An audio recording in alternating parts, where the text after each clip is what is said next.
بسم اللہ الرحمن الرحیم۔ السلام علیکم۔ ابن نجی نے ایک بااعتماد دوست کا واقعہ بیان کیا ہے کہ ایک رات میں نے خواب میں دیکھا میرے گھر کے قریب جو قبرستان ہے اس قبرستان کے مردے اپنی اپنی قبروں سے نکلے ہیں اور ایک جگہ اکٹھے ہو رہے ہیں، حتیٰ کہ تمام اہل قبور ایک جگہ اکٹھے ہو گئے۔ پھر انہوں نے گریزاری شروع کر دی اور گڑا گڑ کر دربار الہی میں دعا کرتے ہیں، یا اللہ تو فلاں عورت جو صبح مر گئی تھی وہ ہمارے قبرستان میں دفن نہ ہو، یا اللہ ہمیں اس سے بچا لے۔ یہ گریزاری سن کر میں نے ایک مردے سے پوچھا، ماجرا کیا ہے، تم کیوں یہ دعا کر رہے ہو؟ اس نے بتایا، جو عورت آج مری ہے وہ جہنمی ہے، اگر یہ ہمارے قبرستان میں دفن کر دی گئی تو ہمیں اس کا عذاب دیکھنے میں تکلیف ہوگی، اس لیے ہم گریزاری کر رہے ہیں اور گڑا گڑ کر دعائیں مانگ رہے ہیں، گڑ گڑا کر دعائیں مانگ رہے ہیں۔ یہ سن کر میں بیدار ہو گیا اور سخت مستجب ہوا۔ صبح ہوئی تو قبرستان کی طرف نکلا اور دیکھا کہ قبر کھودنے والے قبر کھود چکے ہیں۔ میں نے ان سے پوچھا، یہ کس کے لیے بنائی گئی ہے؟ انہوں نے بتایا، ایک مالدار تاجر کی بیوی فوت ہو گئی ہے، یہ قبر ان کے لیے کھودی گئی ہے۔ میں نے ان کو رات والا منظر بتایا۔ قبر کھودنے والوں نے واقعہ سن کر قبر بند کر دی۔ اب میں انتظار کرنے لگا کہ کیا ہوتا ہے۔ تھوڑی دیر گزری تو چند آدمی آئے اور گورکنوں سے پوچھا، قبر تیار ہو گئی؟ انہوں نے جواباً کہا، یہاں قبر نہیں بن سکتی کیونکہ نیچے کیچڑ ہے۔ وہ آدمی یہ سن کر دوسرے قبرستان چلے گئے اور وہاں موجود گورکنوں نے قبر کھودنے کی التجا کی۔ چونکہ وہاں بھی خواب والی بات پہنچ چکی تھی اس لیے انہوں نے بھی قبر کھودنے سے انکار کر دیا۔ پھر وہاں سے وہ آدمی کسی دوسرے قبرستان چلے گئے اور وہاں قبر بنوائی۔ پھر میں جنازے کی آمد کا انتظار کرنے لگا۔ پھر اچانک میں اٹھا کیونکہ جنازہ آ رہا ہے، میں بھی جنازے کے ساتھ ہو گیا۔ میں نے جنازے کے پیچھے ایک خوبرو نوجوان دیکھا۔ میرے پوچھنے پر اس نے مجھے بتایا کہ اس عورت یعنی کہ میت کا بیٹا ہے۔ میں اس کی بات سن کر خاموش ہو گیا۔ جب میت دفن کر دی گئی تو میں ان دونوں کے قریب آ گیا اور کہا، میں نے رات ایک خواب دیکھا ہے، اگر اجازت ہو تو بیان کر دوں؟ یہ سن کر باپ نے یعنی مرنے والی کے خاوند نے کہا، مجھے خواب سننے کی خواہش نہیں، لیکن لڑکے نے کہا، سنائیے۔ میں اسے تخلیہ میں لے گیا اور خواب بیان کر دیا۔ پھر اس نے کہا، تجھے چاہیے کہ تو اس بات کی تفتیش کرے اور وجہ معلوم کرے کہ کیوں قبر والوں نے گڑ گڑا کر دعائیں کی ہیں۔ اس نوجوان نے کہا، اور تو مجھے کچھ معلوم نہیں، مگر اتنا جانتا ہوں کہ میری ماں شراب نوشی کرتی تھی اور گانے سنتی تھی، نیز دیگر عورتوں پر بہتان لگایا کرتی تھی، مگر یہ افعال سنگین نہیں کہ یہاں تک بات پہنچ جائے کہ مردے بھی دعائیں کریں کہ یہ ہم میں دفن نہ ہو۔ ہاں، ہمارے گھر ایک بوڑھی عورت ہے جس کی عمر 99 سال ہے۔ وہ میری ماں کی دایاں تھی۔ اگر آپ چاہیں تو چل کے اس سے وجہ پوچھتے ہیں، شاید وہ میری ماں کا کردار جانتی ہو۔ پھر ہم دونوں اس نوجوان کے گھر گئے۔ اس نوجوان نے مجھے بالا خانے میں داخل کر دیا، وہاں معمر خاتون بیٹھی تھیں۔ اس نوجوان نے بڑھیا کو میری طرف متوجہ کیا۔ میں نے خواب بیان کر کے پوچھا، اماں کیا تیرے پاس کچھ معلومات ہیں؟ یہ سن کر بڑھیا نے کہا، میں اللہ سے دعا کرتی ہوں کہ وہ اسے بخش دے، وہ عورت بہت زیادہ بدکار تھی۔ اس پر نوجوان نے بڑھیا سے پوچھا، کیا میری ماں شراب نوشی، گانے سننے اور عورتوں پر بہتان لگانے کے سوا بھی گناہ کرتی تھی؟ بڑھیا نے کہا، اگر تو برا نہ مانے تو میں بتا دیتی ہوں، کیونکہ اس آدمی نے یہ خواب بیان کیا کہ تیری ماں کے بدترین گناہوں کی وجہ سے جہنمی ہوئی ہے اور اس سے قبرستان میں دفن نہیں کیا گیا۔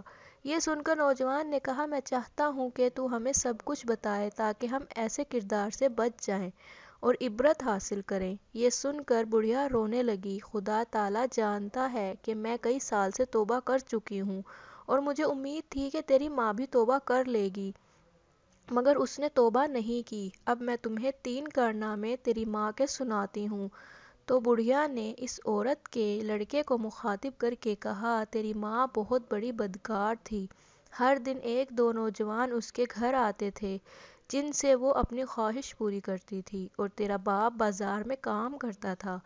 پھر تو جب جوانی کی عمر کو پہنچا تو نہایت وجیہہ نوجوان تھا۔ میں دیکھا کرتی تھی کہ تیری ماں تیری طرف شہوت کی نظر سے دیکھا کرتی تھی، حتیٰ کہ ایک دن تیری ماں نے مجھے کہہ دیا کہ میں اپنے بیٹے پر فرضیہ ہو گئی ہوں، لہٰذا کسی طریقے سے اس کو میری طرف راغب کرو۔ میں نے یہ سن کر تیری ماں سے کہا، بیٹی اپنے بیٹے تک کو کیوں جاتی ہے؟ تیرے لیے اور بہت سارے نوجوان ہیں جن سے تو اپنی خواہش پوری کر سکتی ہے، لہٰذا بیٹی تو اللہ سے ڈر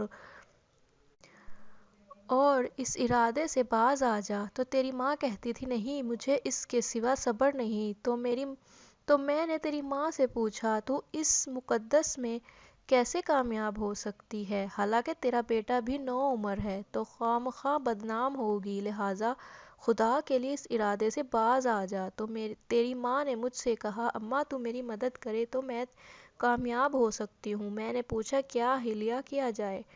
تو تیری ماں نے کہا، فلاں گلی کے مکان میں ایک عرضی نویس ہے، وہ خط لکھ کر مردوں کو عورتوں سے ملاپ کراتا ہے اور اجرت لیتا ہے، تو اس کو کہہ کہ وہ میرے بیٹے کو تحریر لکھے اور نام لیے بغیر کہے کہ ایک دو شیزہ تجھ سے عشق کی حد تک محبت کرتی ہے، وہ تجھ سے فلاں جگہ فلاں وقت ملاپ چاہتی ہے۔ اس بوڑھی عورت نے کہا کہ میں نے ایسا ہی کیا، اور جب تجھے میں نے وہ خط دیا تو تو بھی فریضہ ہو گیا اور تو نے لکھ دیا، مجھے منظور ہے، فلاں وقت میں آ جاؤں گا۔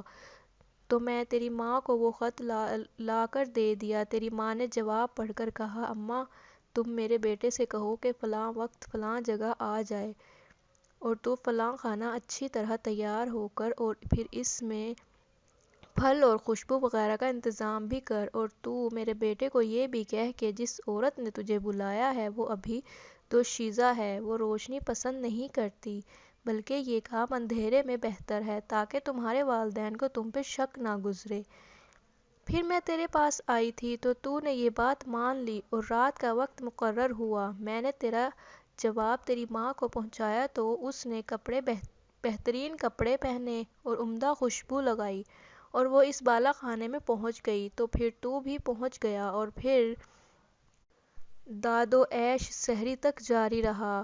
پھر تو وہی سو گیا اور میں نے صبح کے وقت آ کر تجھے جگایا۔ پھر چند دن کے بعد تیری ماں نے مجھ سے کہا، اماں اپنے بیٹے سے حاملہ ہو گئی ہوں میں، اب میں کیا کروں؟ تو میں نے کہا، مجھے تو کچھ سمجھ نہیں آ رہی کہ تو کیا کرے، لیکن تیری ماں کسی حیلے بہانے سے تجھ سے اپنی خواہش کرتی رہی، حالانکہ ولادت کا وقت قریب آ گیا۔ تو تیری ماں نے تیرے باپ سے کہا، میں بیمار ہوں، میں چاہتی ہوں کہ کچھ دن اپنی ماں کے پاس رہ آؤں۔ تو تیرے باپ نے اجازت دے دی۔ پھر میں اور تیری ماں تیری نانی کے گھر چلی گئی، وہاں ایک کمرے میں رہائش رکھ لی، اور جب ولادت کا وقت آیا تو میں ایک دائی کو بلا کر لائی، تو تیری ماں کے ہاں ایک بچہ پیدا ہوا جو کہ تیری ماں نے مار دیا، اور پھر ہم نے وہ بچہ دفن کر دیا۔ کچھ دن گزرنے کے بعد تیری ماں نے مجھ سے کہا، اب میں اپنے سے خواہش پوری کرنا چاہتی ہوں۔ تو میں نے کہا، بیٹی جو کچھ ہو چکا وہ تیرے لیے کافی ہے۔ تو تیری ماں نے کہا، مجھے صبر نہیں، اور پھر اسی طرح یہ سلسلہ شروع ہو گیا۔ پھر جب بڑھیا دوسرا واقعہ سنانے لگی تو اس عورت کے بیٹے نے یہ کہہ کر بات ختم کر دی کہ اماں بس کر، اتنا ہی کافی ہے، اللہ تعالیٰ میری ماں پر لعنت کرے اور ساتھ تجھ پر بھی لعنت ہو۔ یہ کہہ کر وہ کھڑا ہو گیا اور میں بھی اس کے ساتھ اٹھ کر آ گیا۔ کاش کہ وہ بڑھیا دوسرے دو واقعات بھی سنا دیتی۔ دوستو، اندازہ کیجئے کہ آج جب انسان کی شرم و حیا ختم ہو جائے تو وہ کس قدر پستی میں چلا جاتا ہے۔ ہمیں چاہیے کہ اس واقعے سے سبق حاصل کریں اور اللہ تعالیٰ سے پناہ مانگیں۔ اللہ تعالیٰ ہماری پناہ فرمائے، آمین۔